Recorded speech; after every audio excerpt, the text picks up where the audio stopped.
முரளி ஐயா அவனுடைய ஒரு கேள்வி பெண்டிங்கில் இருக்கு. ஞாபகம் இருக்கு ஐயா என்னன்னு? நம்ம தனியா அந்த கேள்விக்கு நான் பதில் தரேன்னு சொல்லியிருந்தேன். ஞாபகம் இருக்கு ஐயா? நானே சொல்லட்டுமா? நீங்க சொல்லுங்கய்யா. இன்னொரு கேள்வி இருக்கு, அதனால நிறைய கேள்வி வந்ததுனால இல்ல, கேள்விகளை முதல்ல முடிக்கலாம், ஒன்றும் இது இல்லை. அதாவது நீங்க ஒரு கேள்வி போன வகுப்புல கேட்டிருந்தீங்க, இந்த தீட்சை வாங்கினதுக்கு அப்புறம் தாங்க ஏன் துன்பமே வந்து நிறைய வருது அப்படின்னு கேட்டிருந்தீங்க. ஆமாங்கய்யா, கேட்டிருந்தீங்களா? அது ஏன் என்ன காரணம் அப்படின்றதுக்கான பதில் வந்து நான் அப்புறமா தரேன்னு சொல்லியிருந்தேன். உங்களுக்கு சொல்றேன், அது தனியா கொடுக்குறேன்ற. ஏன்னா அன்னைக்கு நம்மளுடைய கேள்வி பதில் வந்து வேறையா போயிட்டு இருந்தது இல்லையா?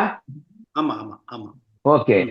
ஸோ இப்போ வந்து இது யாரேனும் இதை பத்தி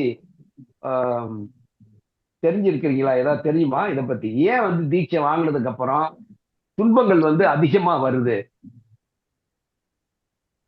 இதை பத்தி யாராவது சொல்லியிருக்காங்களா? தாதாங்க, தீதிங்க, வேற ஏதாவது செமினார் கிளாஸஸ்ல? நம்ம ஏன் நான் தான் பேசுறேன். நம்ம சம்ஸ்காரம் பேர்ன் பண்றோம். நம்மளோட கொஞ்சம் கொஞ்சம் அந்த பழையசெல்லாம் போயிட்டு புதுமையா நம்ம புதுதா வரும்ல, நம்மளோட பேர்ன் சம்ஸ்காரான்னு சொல்லுவோம். ஆமா. அதே மாதிரி நம்மளோட மெடிடேஷன் கொஞ்சம் நல்லா இருந்தாலும் திருப்பியும் நம்மளுக்கு திருப்பி ஒரு நல்ல வைப்ரேஷன் தியானத்துல இருந்தாலும் நம்மளுக்கு இன்னும் ஒரு மாதிரி துன்பம் தான் வரும். அப்புறம் அது கொஞ்சம் போயிட்ட பிறகுதான் நல்லா இருக்கும். ஓகே, சரி. உங்களுக்கு ஒரு உதாரணத்தின் மூலமாக நான் சொல்றேன். இப்போ நீங்க வந்து மலேசியாவில் இருக்கீங்கன்னு வச்சுங்களேன். மலேசியாவில் உங்க இதுல வீட்டுல இருந்து நீங்க ஒரு சிங்கப்பூர் போகணும்னு வச்சுங்களேன். சிங்கப்பூருக்கு வந்து ஃப்ளைட்ல போகலாம், அப்படி இல்லைன்னா வேற மார்க்கமா போகலாமா? பஸ் மார்க்கத்துலையும் போக முடியுமா? போக முடியும். சரி. இப்போ ஒருத்தர் வந்து இப்போ பஸ்ல போக முடிஞ்சவங்க பஸ்ல போவாங்க. இங்க இருந்து ஃப்ளைட்ல போகணும்னு ஆசைப்பட்டா ஃப்ளைட்லயும் போய்க்கலாம். அதுக்கு வசதி இல்லாதவங்க வந்து ஒரு பைக்ல வந்து போகலாம் அப்படின்னு நினைக்கிறாங்க, பைக்ல போகலாம்.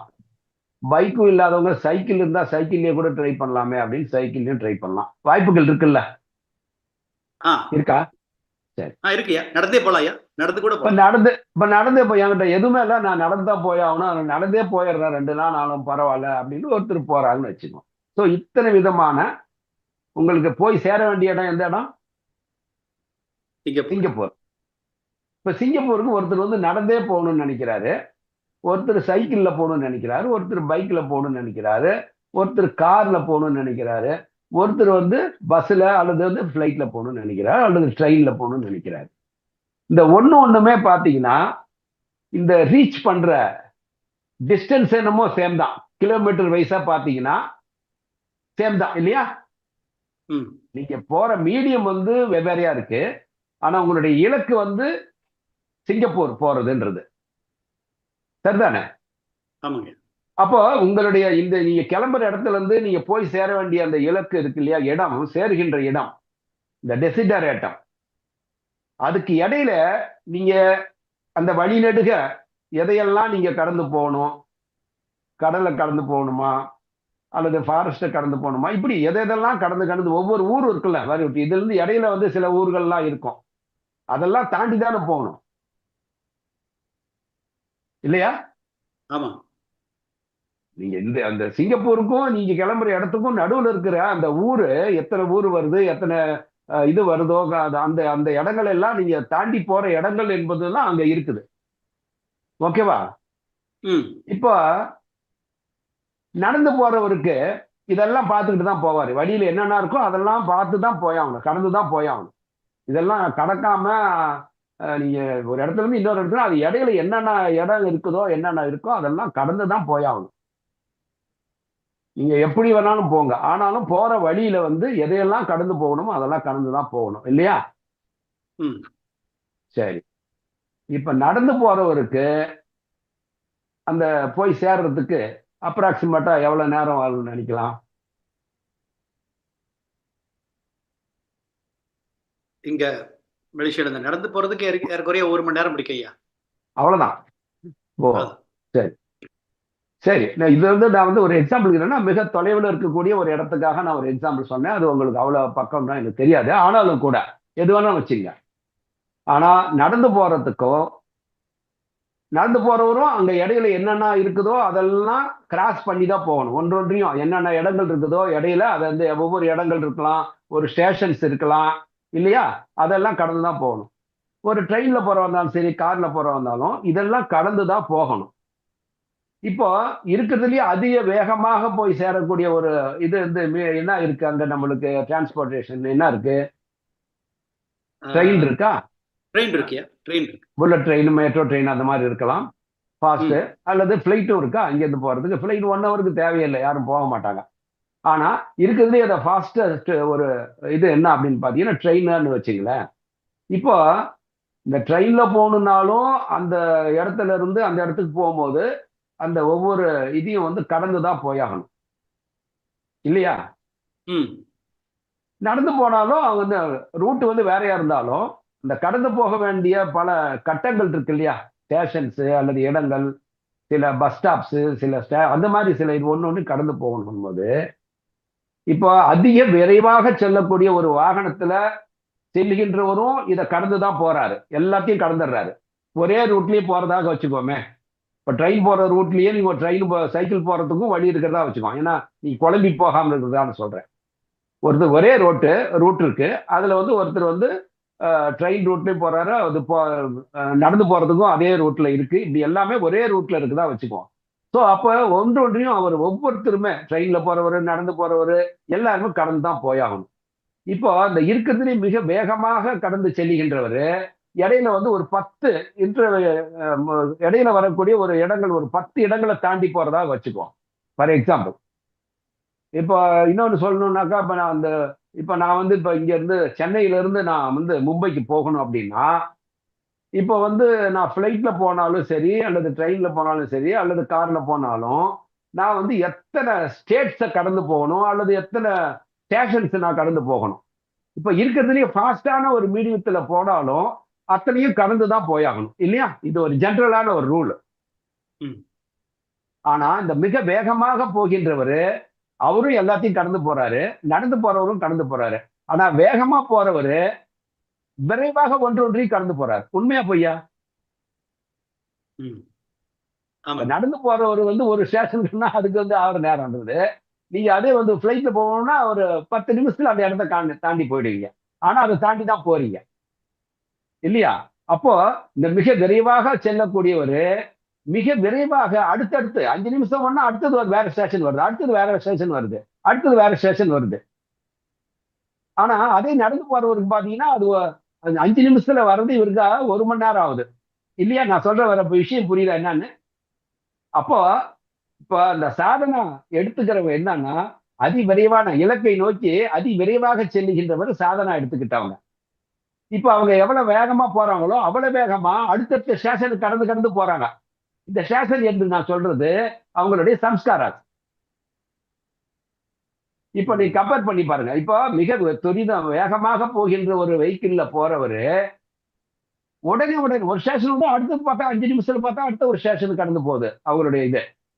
அப்போ எவ்வளவு வேகமா வந்து கடந்து போறீங்க அப்படின்னா இந்த சாதனா என்பது இந்த துரிதமான மிக விரைவாக செல்லுகின்ற பகவானை நோக்கி செல்லுகின்ற ஒரு வாகனம் அது.